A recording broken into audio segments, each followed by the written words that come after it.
তো সর্বপ্রথম আমরা ফটোশপে চলে গেলাম, এখান থেকে ফটোশপটা ওপেন করবো। দেখেন could not load default pattern because the scratch disk are full, এখানে ওকে দিলাম।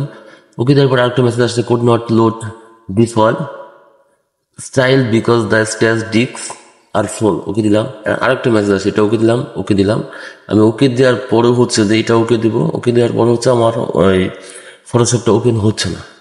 দেখুন আমি ফটোশপ লোড নিচ্ছি কিন্তু এখন কুড নট ইনিশিয়াল এরকম একটা মেসেজ দিয়ে তারপর হচ্ছে এটা অফ হয়ে গেল, এটা ওপেন হলো না। এখন এটা কিভাবে সমাধান করবো? আমি চলে যাবো ফটোশপে।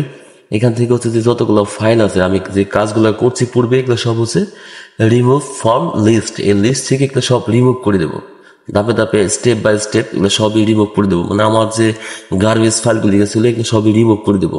ধাপে ধাপে step by step remove all file. And then হচ্ছে পরবর্তী স্টেপে যাব। তো আমি প্রথমে অ্যাট ফার্স্ট এগুলো রিমুভ করতেছি, রিমুভ করে নিব। তো আপনি হচ্ছে আপনার এভাবে থাকলে এগুলো রিমুভ করে নেবেন। তো আমি ধাপে ধাপে রিমুভ করার পরে হচ্ছে যেমন উইন্ডোজ থেকে উইন্ডো প্লাস আর ক্লিক করে এখানে হচ্ছে দেখুন চলে যাচ্ছি হচ্ছে যে এখান থেকে টেপ লিখবো। টেপ লেখার পরে সব সিলেক্ট করার পরে এখানে ডিলিট দিয়ে দেবো। Some file will not be deleted, এখানে স্কিপ করে দেবো, জাস্ট স্কিপ। তো সব ফাইল ডিলিট হবে না। তো এখানে কিছু ফাইল এখানে আবার হচ্ছে উইন্ডো প্লাস আর এখানে গিয়ে লিখবো হচ্ছে যে first sentence temp TEMP, percent TEMP percent. এটা লেখার পরে ওকে প্রেস করব। ওকে, অ্যান্ড দেন অনেকগুলো ফাইল ওপেন হলো, গার্বেজ ফাইল। তাহলে অল সিলেক্ট করব অ্যান্ড ডিলিট করব। Some file will not be deleted, just skip it. সব ফাইল ডিলিট হবে না, কিছু ফাইল স্কিপ করবেন। স্কিপ করে দিচ্ছি আমি, স্কিপ মানে বাদ দেওয়া। তো এই হচ্ছে যে এভাবে আপনার হচ্ছে যে যে গার্বেজ ফাইলগুলি আছে এগুলো সব কিছু ধাপে ধাপে ক্লিন করবেন। তারপর হচ্ছে আমরা পরবর্তী স্টেপে যাব। তো এটাকে ক্লোজ করে দেব প্রথমে, হ্যাঁ এটা দিয়ে স্কিপ করে দেবো অ্যান্ড দেন হচ্ছে কন্টিনিউ। দেখুন আর ফাইল ডিলিট হচ্ছে না। তো আমি যেগুলো হচ্ছে এগুলো রান অফ অ্যান্ড চলে যাবো হচ্ছে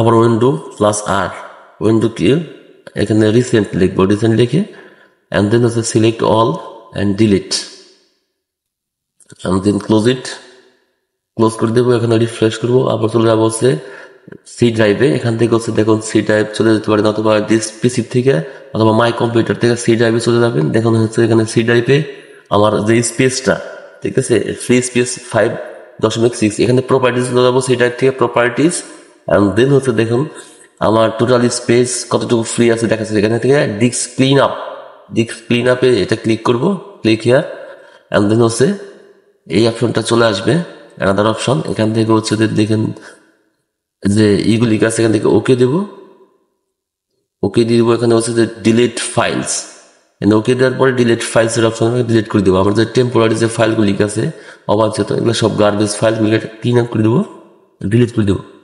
ওকে, দেন হচ্ছে দেখুন আমি আবার হচ্ছে যে এখান থেকে যে আমার সি ড্রাইভে যে সমস্ত অনাকাঙ্ক্ষিত বা যে সমস্ত ফাইল আমি ডাউনলোড করছি বা ডকুমেন্টস আছে বা ডেস্কটপে আছে, মোট কথা হচ্ছে যে সি ড্রাইভ ফ্রি করতে হবে, সি ড্রাইভ খালি করতে হবে। যেগুলো হচ্ছে যে আপনি রাখছেন আপনার কাজের ক্ষেত্রে। তো সবসময় চেষ্টা করবেন যে সি ড্রাইভ যেন ফুল না হয়, সি ড্রাইভে পর্যাপ্ত পরিমাণে স্পেস রেখে দেবেন, ঠিক আছে। তো আমি এখানে কাট করে নিচ্ছি, অথবা আপনি এখান থেকে ডিলিট করে দিতে পারেন। যে সমস্ত ফাইল আপনার আননেসেসারি ফাইলকে ডিলিট করে দিবেন, অথবা কপি করে এটা অন্যত্র নিয়ে নেবেন, সরি কাট করে অন্য কোনো ড্রাইভে আপনি রেখে দিবেন। তো দেখুন আমার ড্রাইভটা এখান থেকে ডিলিট করার পরে বা হচ্ছে মুভ করার পরে এখানে অনেক ড্রাইভ ফাঁকা হয়েছে। তো আমি চলে যাবো হচ্ছে পরবর্তী স্টেপে, চলে যাবো হচ্ছে ফটোশপে। দেখেন ফটোশপটা ওপেন হয় কিনা আমি দেখবো এখন। তো আমি রান করতেছি ফটোশপ, দেখি ওপেন হয় কিনা। তো দেখুন আমার ফটোশপটি স্মুথলি ওপেন হয়ে গেছে। যদি ওপেন হয় তাহলে দ্যাটস ইট, ফাইনাল, এটুকুই আপনার কাজ। এন্ড যদি না হয় সেটা দেখুন এখান থেকে ফাইল থেকে ওপেন থেকে ক্লিয়ার রিসেন্ট ফাইল। তো আমি এটাকে রিসেট করে দিলাম। এখানে হচ্ছে যে এডিট থেকে প্রিফারেন্সেস, এটা পরবর্তী ধাপ যদি না হয়, পরবর্তী ধাপে গিয়ে দেখুন প্রিফারেন্সেস জেনারেল, এখানে হচ্ছে যে ডিস্ক স্ক্র্যাচ ডিস্ক।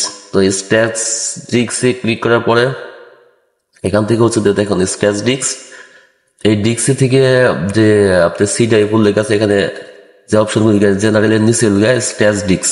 তো আমি এটা ক্লিক করলাম, ক্লিক করার পরে দেখুন সি ড্রাইভ টিক দেওয়া আছে, ঠিক আছে। তো আমি যদি আমাদের সি ড্রাইভ কখনো ফুল হয় তখন হচ্ছে যে সি ড্রাইভের বিকল্প হিসেবে ডি ড্রাইভ ব্যবহার করতে পারেন। ঠিক আছে, যদি সি ড্রাইভ ফুল হয়ে যায় then use another drive, D drive.